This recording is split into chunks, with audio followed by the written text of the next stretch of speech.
Welcome all of you seekers of God's great, deep, and incredible wisdom, able to change us and transform us from the inside out.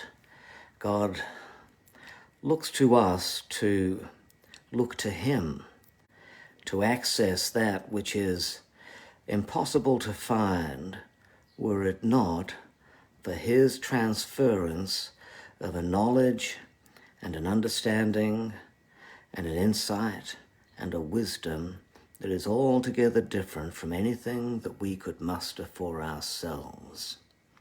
We're in Ecclesiastes. We've arrived at verse 7. We took a peek at it yesterday, and today we'll finish it off. It says, we're in verse 7 of chapter 1. All streams flow into the sea, yet the sea is never full. To the place where the streams come from, there they return again. What an incredible observation. Long before the scientific method unlocked the mystery of the water cycle, Solomon figured out that the water entering our oceans returns to its source. Consider for a moment all of those things that God has given that return to their source. Our bodies return to the ground from which they are originally created. From dust, for dust you are, and to dust you shall return. A cat taken by its owners to the next town often will try to find its way back to its home because it needs to return to its source. The massive herds of wildebeest trekking across the Serengeti plains. Then there's a little tiny bird known as the Pacific golden plover. It comes from Hawaii, but it lays its eggs in northwest Alaska.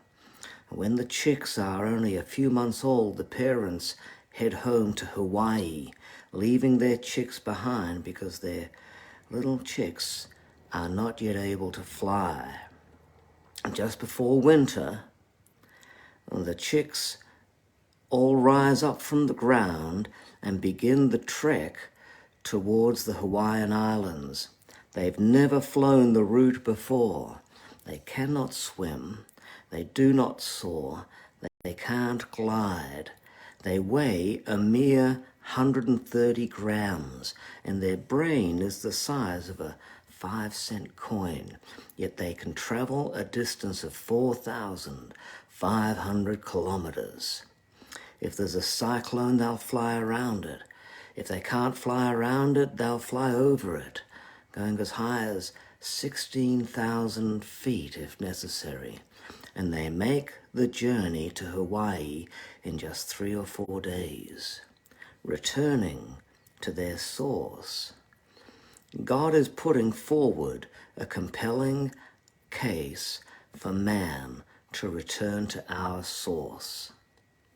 We're told, train a child in the way that he should go, and when he's old, he will not depart from it.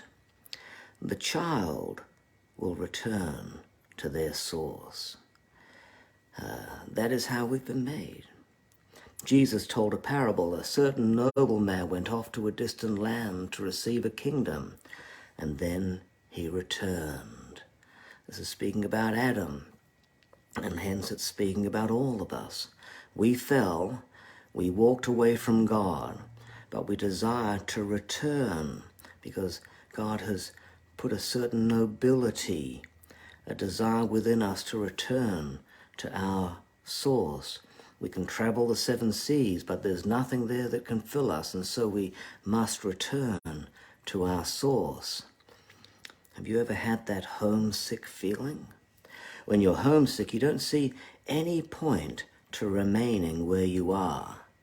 Where you are has no real meaning to you, no attachment, and so you long to return to your source, Just so, the Spirit within all of us came from the breath or the ruach or the pneuma of God.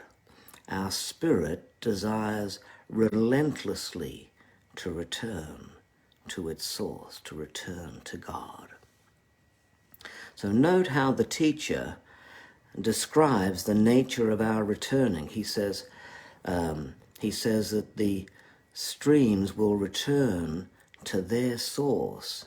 Now, if we were following the law of gravity, water flows downwards to its place of rest. But we've already been told there's no rest down under the sun. Hence, the teacher doesn't say that the waters return to the sea. He tells us they return to their source, to the place where the streams came from, and that lies above sea level. So it is that it's for us to find our place of rest. For us to find our place of rest, we must return to the source, which lies above us and not beneath us, above us and nowhere under the sun. Our source is God. God is our home. He is our eternal home, and we will be restless until we return to Him. We will find that life is meaningless until we return to Him. Think about it. To rise above, we must fix our eyes upward.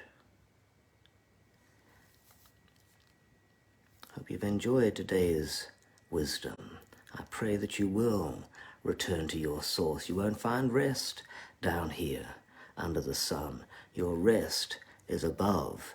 It is in God. May He fill your life with every good thing. And we'll see you again tomorrow for more wisdom from the book of Ecclesiastes.